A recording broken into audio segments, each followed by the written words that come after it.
Hey everyone, welcome back to another episode of Out and About AF.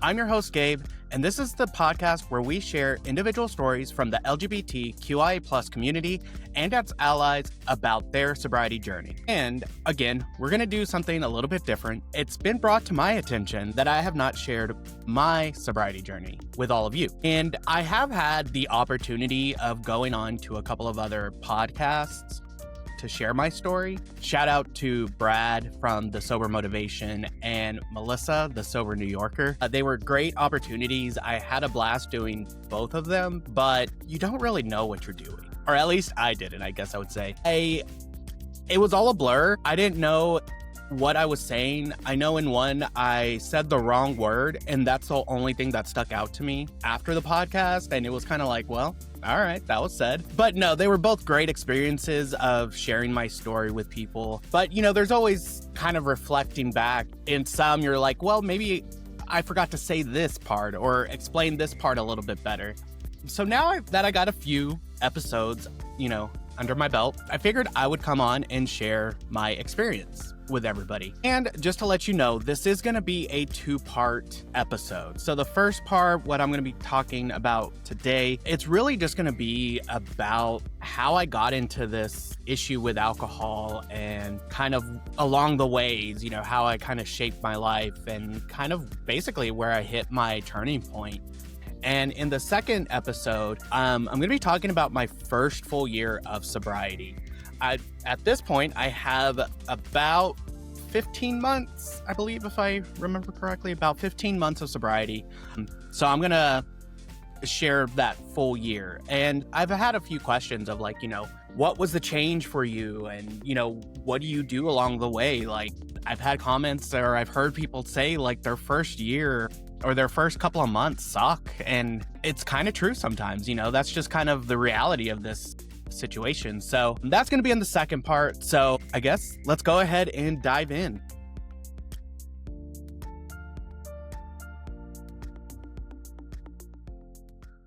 All right. So I always have this part of my story because I believe it lays the foundation of why I relied on alcohol so much. And it kind of starts from growing up. And I will say that I had an amazing childhood growing up. I had a loving family, close family, a lot of friends, neighborhood friends, one of my cousins who lived down the road from me, I would say in majority, but the only thing I know is my Mexican family, and we are very close. And so yeah, it was always just neighborhood kids running around, having fun. But I was the youngest of three, and I have two older sisters. And, there's an age gap. So I often found myself having to kind of entertain myself, which is fine. It's helped me now because I love my alone time. But yeah, sometimes it got kind of lonely. And so I would always just find different ways to entertain myself. And I was very fortunate enough to have a family that was able to kind of provide me those things to keep myself entertained. So during the summers, that's what I would say would feel kind of the loneliest, because stuck at home, my sisters were, working or, always doing something. And then eventually at one point they moved, out of the house and stuff. So there was a lot of alone time.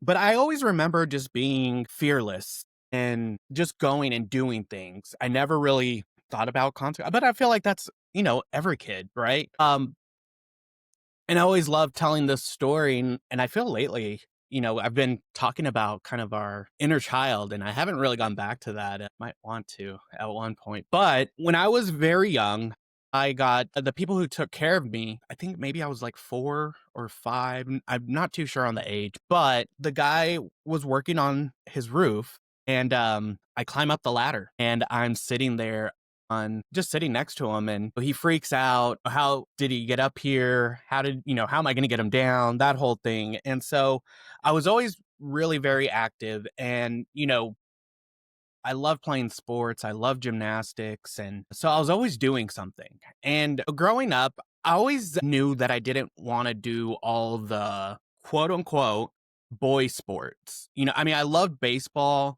but like basketball and football, like all of these things, they just didn't really resonate with me. I didn't really want to play them.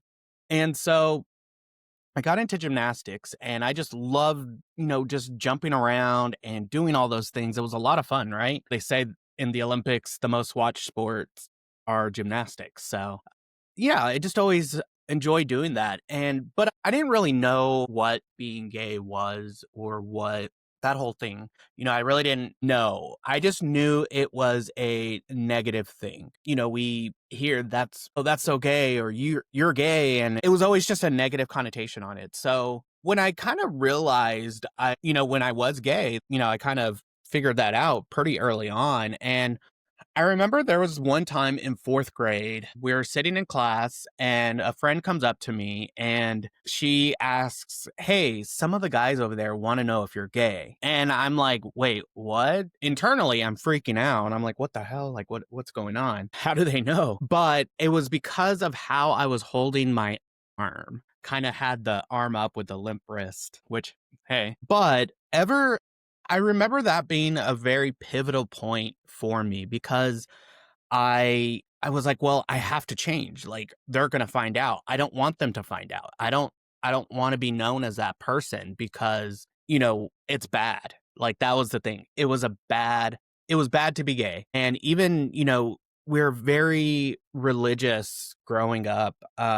We lived right across the street and so it was constantly going to church and Catholics, anything you do, you're going to hell. And, so with religion and the friendships and everything, I thought for myself, it would be easier to hide who I really was. And it just kind of started building up this anxiety in me that I didn't even know at the time. It was something that just really shaped everything leading up to when I found alcohol. I will just say, like, Mexican families, they know how to party. I always say the joke of if you're at Walmart and you see a guy with a shopping cart full of Bud Light, it's like a 1-year-old's birthday. And we were a very close family. We got together for everything. And sometimes it was just because, and I love that because I loved hanging out with my family and it was always a lot of fun. And with that too, like you would always hear other people from my family have those remarks. You hear them, "That's so gay." Or if there was someone that was gay in our family, we don't really talk about it. We just kind of just move on with it, and what's so funny is like, I don't even know if that was the reality of it. I don't know if that was something that would actually how they would treat me differently. I'm pretty sure they knew, but in my head, again, I'm making all these scenarios up and it's just making me smaller and smaller and smaller. And so with that, I try to keep myself so busy, I try to constantly prove myself, academically and, I was in orchestra in sixth grade. I was in band and, I was playing baseball and well, all the guys are playing football. So I guess I need to play football. So I played football in junior high and I hated it. Like, I hated playing football so much, putting on all the pads and going out. And we all know Texas, West Texas heat, it's just dry and it's hot. Like, no, thank you. So I would always make excuses of why I couldn't go to practice because I had to go to band, you know, air conditioning, duh. Um, and so, yeah, it was one of those things that like I just tried to do everything I could so people would like me, so people would look at all the things I'm doing and not at me like as a person. And so that was always something that, carries through that I'm still even today trying to break that down of, not trying to be this person that's good at everything because it's exhausting.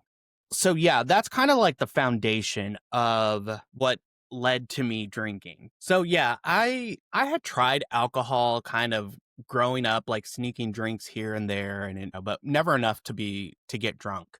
Not up until high school is when we started my senior year. We would go over to a friend's house and it was like at the time it was like was it Zima or Smirnoff Ice? That was, I think, popular, and you drop the Jolly Rancher in the drink and everything, and you know, and you it the first time I drank, I didn't really, I don't know if I didn't get drunk or what, but I felt a sense of calm that I really didn't understand because I was always an overthinker. I My thoughts were all over the place, and one of the times I just remember, I think it was like my first or second time, it just all went quiet. Every thought I had in my head just went away. And I didn't necessarily just dive into drinking right away. A, because I couldn't, it was hard to get alcohol for ourselves and, being underage. And it just wasn't a big influence in my life at that point. But I just remember feeling confident in myself and, just getting away from everything and really having fun. And so, that kind of continued on. I graduated high school, went to college. I stayed in town for a couple of years, just kind of getting basics out of the way. And I didn't know what I wanted to do. I didn't really have any thoughts about it. I had gotten into cheerleading my senior year of high school, and that was a lot of fun. I loved cheerleading. The Bring It On movie, that was my movie my senior year. And it was just a lot of fun. Like I could tumble, we would stunt and putting a whole routine together. And, that really helped me with teamwork, that I did want to be part of something. And I think that's a pattern that I carried on as I got older, as I love being part of a team. I love being part of a community, and that's what it was. And, all this time, I'm still not out. I'm still battling with that and going, I was always too busy to have a girlfriend. And, I had a girlfriend in junior high. I was always just too busy. And I still got comments here and there, like, are you gay? Are you not? Blah, blah, blah, all this stuff. And it was just starting to bother me a lot. And so I knew I needed to make a change. And so I decided to go to Texas Tech, try out for the cheer squad there, and I made it. And I was like, great. I got into the school, still didn't know what I was going to be doing. I know at the time, the gymnastics coach, the high school gymnastics coach was like, hey, like, if you ever want to come back and be a coach, let me know. And at the time, it sounded great, like a head coach of a program that I was a part of. Like, that would be awesome. So I went into college, tried to get into pre-physical therapy, and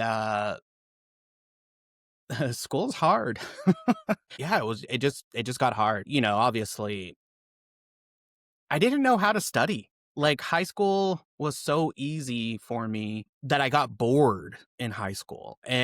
But I never developed how to, like, study because I never really had to. So when I got to college, there was a lot of stressors there, but cheerleading just became everything for me. I loved cheerleading. It was such a great group of people. And, I hung around with people who were gay. My coach was gay, and it just felt very comfortable for me. But if you don't know where Texas Tech is at, it is in Lubbock, the panhandle of Texas, and there is nothing to do out there. It really is a college town, and it is a party town. It really is. And we just started drinking. When you are part of the cheer squad, it is very easy to get alcohol because there's a wide range of people. There are people who are in their 20, who are of legal age of drinking. And so it was always a party. And again, I was very socially awkward. I was very much an introvert. The people, they're like, you're so quiet. And I'm like, well, yeah, like, I don't know what to do. I thought Lubbock was a big city. And so going there and meeting people that come from bigger cities. A lot of people were from Dallas, Houston, Austin area, some from out of state. And it is a culture shock. And so there was just there was a lot to take in, and I, I escaped through drinking, you know, I escaped through cheerleading and just, kind of just because when I was cheering, I wasn't thinking about anything else. I wasn't thinking about school. I wasn't thinking about, still being in the closet, and you throw in alcohol and it's like, I really don't care.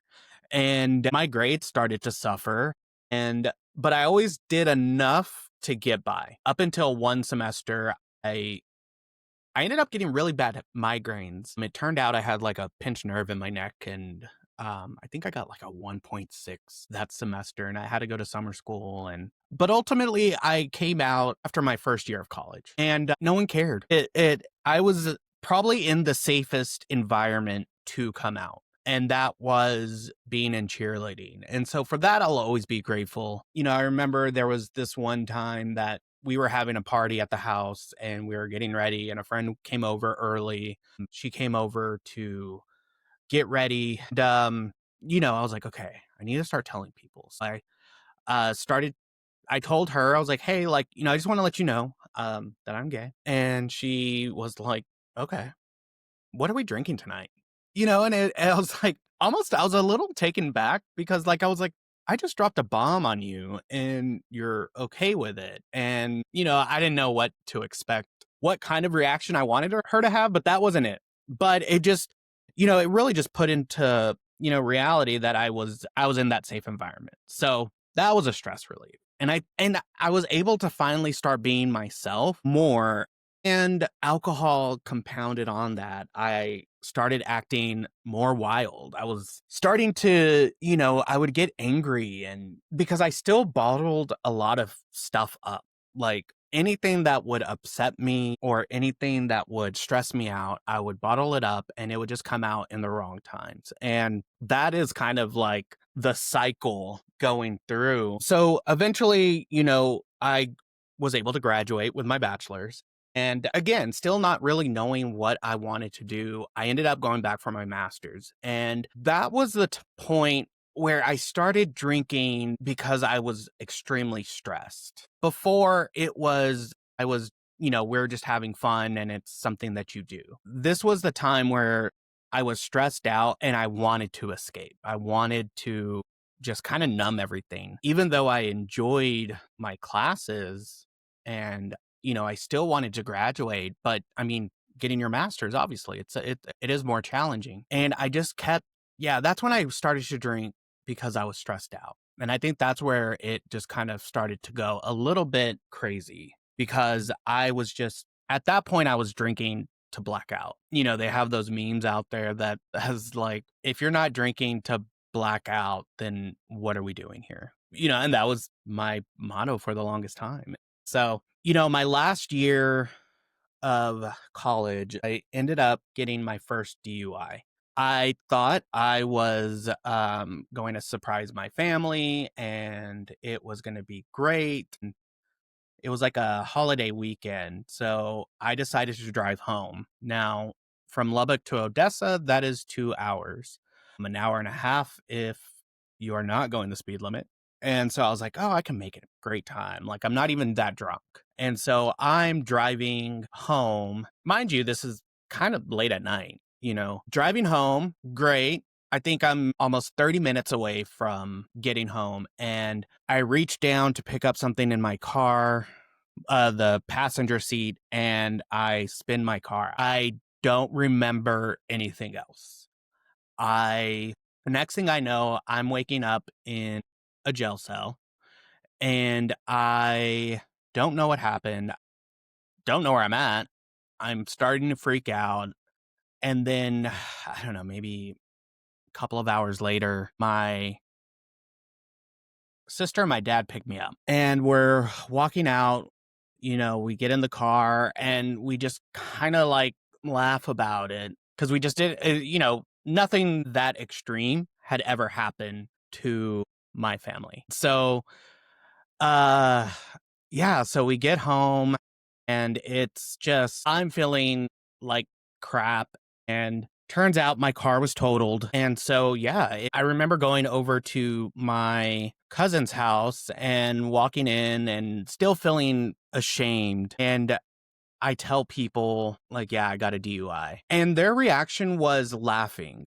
And they're like, oh, I've got one too. It was almost like a badge of honor, and it was weird because I was one time that I kind of felt close to my family. Because after I left for college, some situations happened with my family and we kind of all just kind of grew apart a little bit. And yeah, so almost instantly, the shame of it all kind of went away. And we went to court. I got put on probation, nothing crazy. I think I got an interlock on my car, and that was kind of it. There really wasn't there weren't really too many consequences. And so I just kept going, kept drinking, didn't even think I needed to stop or I had an issue or anything like that. It was, I was still in college and I was still dealing with all the stressors and everything like that. And then on another night, heading home, I lived right down the street from the bars. I got a second DUI. And this was right before I was about to graduate. Went to jail. My parents had to come up and bail me out. And this one had more consequences. This one shook me a little bit because I was about to graduate and I was starting to think like, well, maybe I do have an issue with alcohol. But I still justified it because I was like, I'm in college. I'm still doing what everybody else is doing. I chalked it up to bad luck. Like, yeah, it's just, shit happens. So I got put on probation. I was dealing with all that. I graduated. How I graduated, I don't know. But I ended, everything that in that area kind of worked out. I graduated and it was like time to find a job. And I got an opportunity to work in Dallas at a restaurant, being the marketing manager as well as a bartender.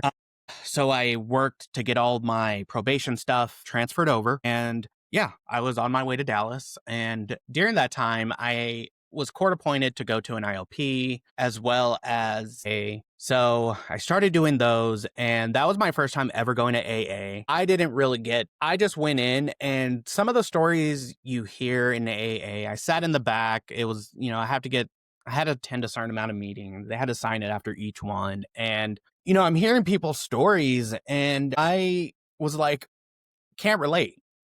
These people are drinking every day. I'm drinking on the weekends.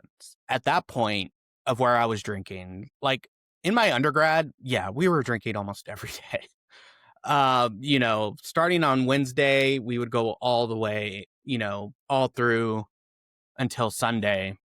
And then even on Monday nights, Tuesday nights, I mean, yeah, pretty much all the time. But getting back, yeah, so during that time, I was like, I'm only drinking on the weekends. I'm not like these people. So I'm not an alcoholic. So I got through that. The IOP was a little bit different. Again, that perfectionism that I put on myself, I wanted to excel at this IOP. And so I did start really diving into a lot of the stuff, but I just knew that I was still going to continue drinking. Even then, towards the end, once I started getting that kind of that routine, I would drink. I would plan out my drinking in between going to the IOP and going to my check-ins, if just in the off chance that I got a drug test or alcohol test, whatever they call it. So yeah, I would plan it out. And still, even then, like I think I was maybe sober for maybe 5 months before I started going back. And that's when I started planning everything out. And then the party continued. I was like, well, I can't drive because I'll get again, the bad luck. I was like, I can't drive. At that point, Lyft was a thing. And it was just the group that I was hanging out with at the time when I first moved. Well, let me back up. Me being from West Texas, when people from Dallas, DFW area say they're from Dallas or Fort Worth, 8 out of 10 times, they're not. They are in the suburbs of Dallas. And so with that, and it makes total sense, right? Like people don't know about Richardson or Carrollton or Addison, like they don't know about those areas. So it's like, it's always, well, where's that? And it's just like, it's easier just to say I'm from Dallas. So when I moved to Dallas. And at the time I didn't have my car. So I was having to take the train, Ubers, Lyfts, things like that. And it was really hard to connect with a lot of my friends because most of them were having jobs and they also just lived far away. And so if you don't have a car and you don't want to take a DART or a bus to get there, like you're not going to see them. Plus it's like when you get older, you figure out like we don't have the same free time like we did in college, right? Especially, a lot of my friends at the time were getting married and having kids. So I felt very alone. And the people that I did hang out with, um, it was always a lot of fun, but there was always some type of drama. Um, I'm not gonna say that I wasn't part of the drama because I was. I would get loose at the mouth and just talk crap, and I would instigate stuff too, and it just wasn't a lot of fun. So I also started making new friends, and fortunately, the people that I met are a great group of guys. Great group of friends that I still hang out with till this day. And I think I've been here since 2014, so 11 years. I've known them for about 10 years. And they're a great group of guys.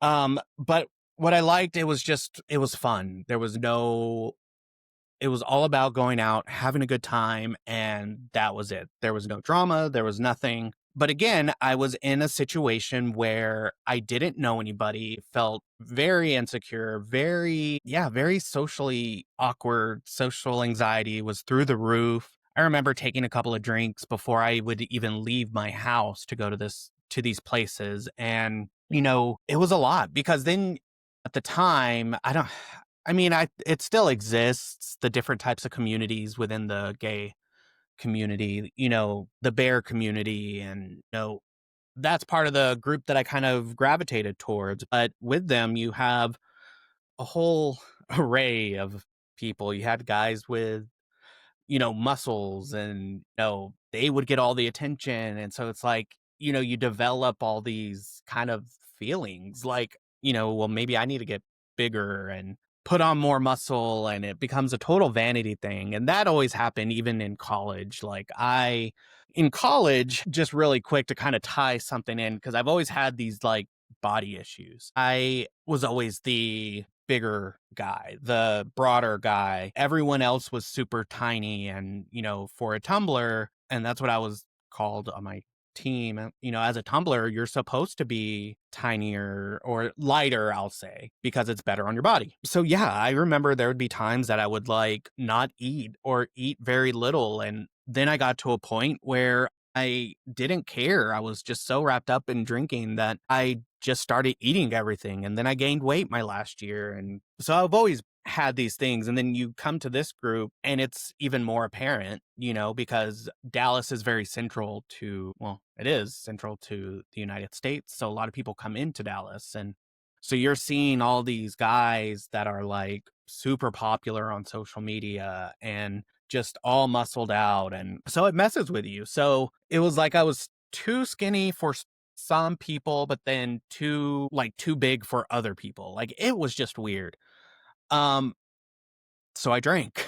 Like I drank to not care. And again, that got me in some messy situations, because when I drank, I also felt attractive. I felt, like people liked me. I was a lot more confident. I would actually talk to people. But yeah, and then I would just go and hook up with people. Like it was crazy, so this lasted for quite a while, it really did. And then I met my husband, or my now husband. We got together. We've been together for 7 years, married for 3. I'm going to make sure I say that, if just in case he listens to this. Um, but yeah, I met him. Funny story. I was home on a Saturday night or Friday night, and I got on the apps and he was there, and we started chatting, and he was the one that was at the bars. I was at home. And yeah, he was drunk. I wasn't. And I was like, no, like he's too drunk, blah blah blah. I'm not going to do it. And then it came again, and I saw him again, and I was like, hey, like what's going on? Because obviously he's attractive. So I was like, okay, let me. I see him again. Let me reach out. So we did that, and yeah. I would say that, instant connection.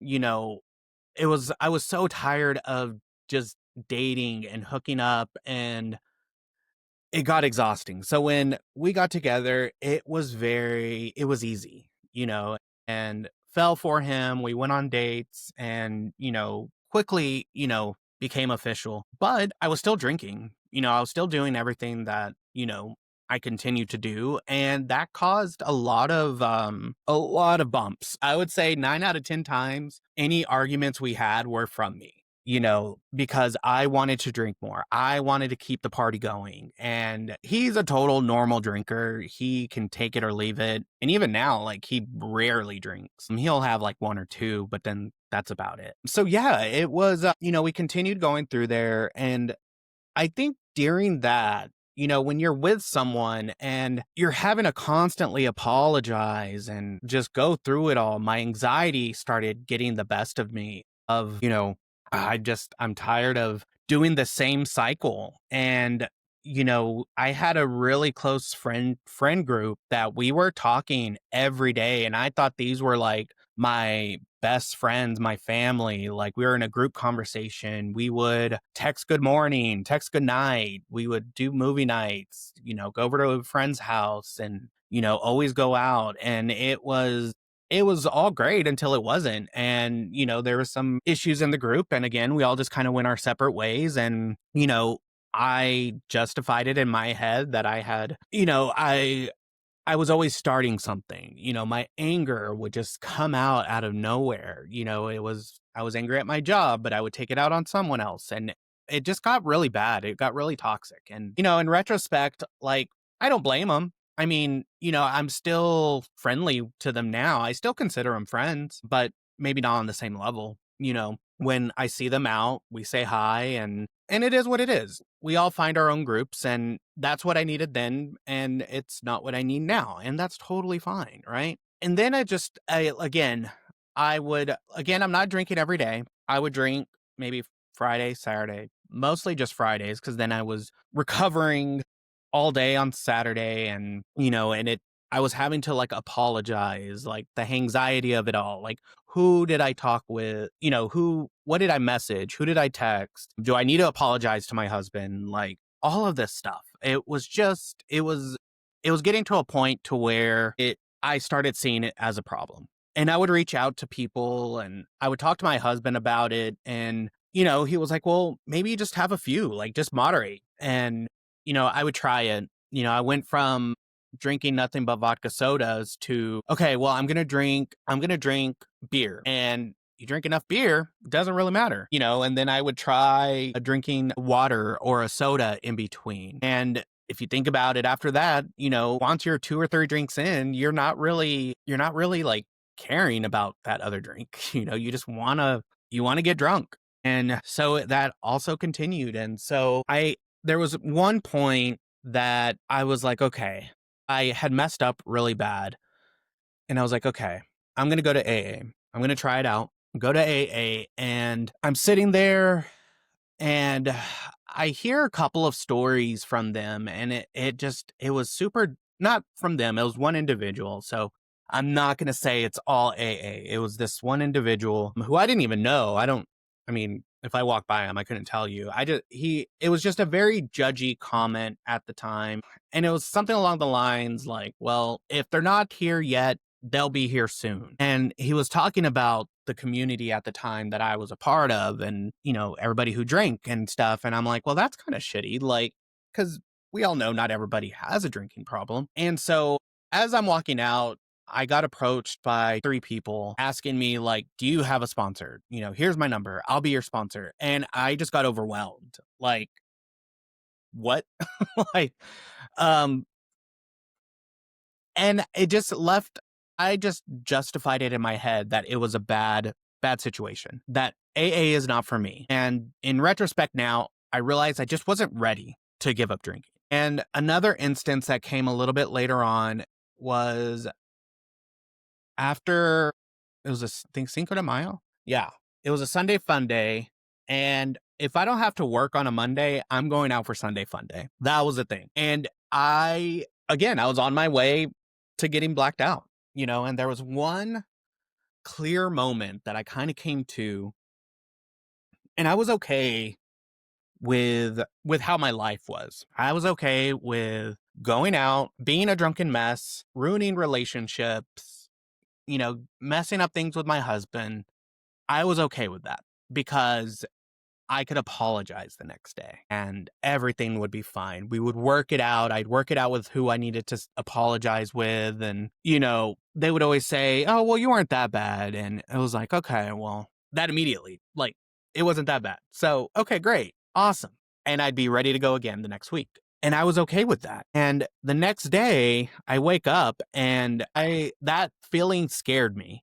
It really shook me because I didn't think I was, no, I just didn't, I'm not that person. I told myself I'm not that person. And so I kind of try to take a break and, try to get sober and, but it never lasted, cause I never really committed to it. And then there was one time, the, the last time, the real kick in the butt. Again, I was out, my husband went home.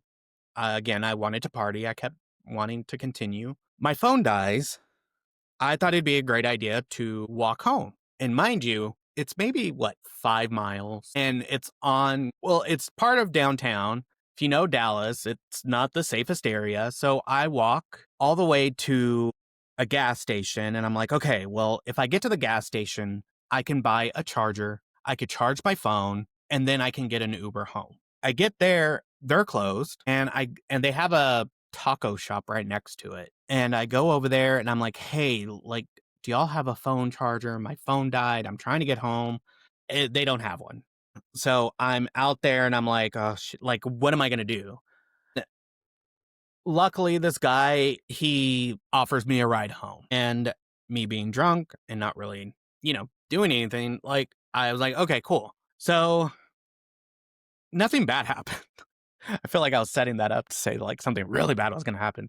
Apologies. No, I mean, he got me home and he was super nice about it. And I just, it was one of those nights, like it just got a little too crazy. And then, my husband, he was really upset. I had really hurt him. And, he was just, saying he can't keep doing this. And I think for me, I needed to hear that because while all this was going on, like I just saw the cycles, it was just this bad cycle of drinking on a Friday night, recovering on a Saturday, sometimes Sunday, and trying to pull my life together during the week and just kind of going in this circle. And I was just tired of it. I was getting bored. I was tired of it. And so, yeah, like I decided to do something about it. I started downloading podcasts, top podcasts for sobriety because I knew AA wasn't going to work for me. I had already had it in my head, but I just needed someone else to tell me, you are fucking up. You need to get your shit together. And I found Sober Motivation and I downloaded the podcast. Surprisingly, I had already downloaded it at one point. I don't really remember when, but I remember just never listening to any of the episodes. Any sober podcasts that I listened to, I never listened to them. Because I knew once I listened to it, I was like, yep, that's me. It's going to be me. And so I found that there was an online community and I was like, well, okay, it's on a Zoom meeting.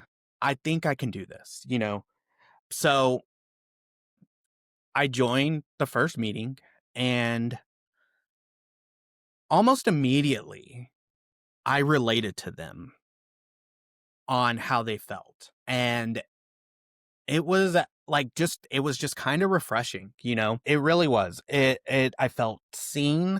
I had no clue what I shared about. Um, I think it was more just an introduction. And yeah, I mean, that was kind of it for me. And so, yeah, that I started going to all the meetings and, up until, well, no, I mean, I'm still going and still continuing, but there was 3 months in that I decided to drink but I feel like at this point, I want to end the episode here. Come on, cliffhanger.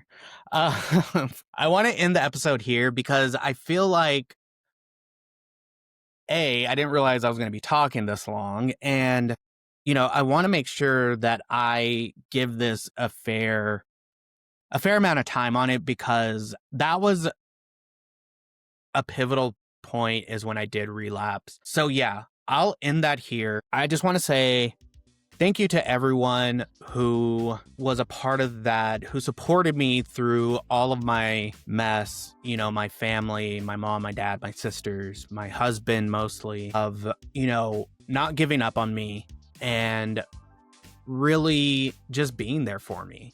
And, it does mean a lot. And I think that is one of the biggest reasons now of why I stay sober. So I will catch you on the next one. Thank you so much for listening. I really do appreciate it.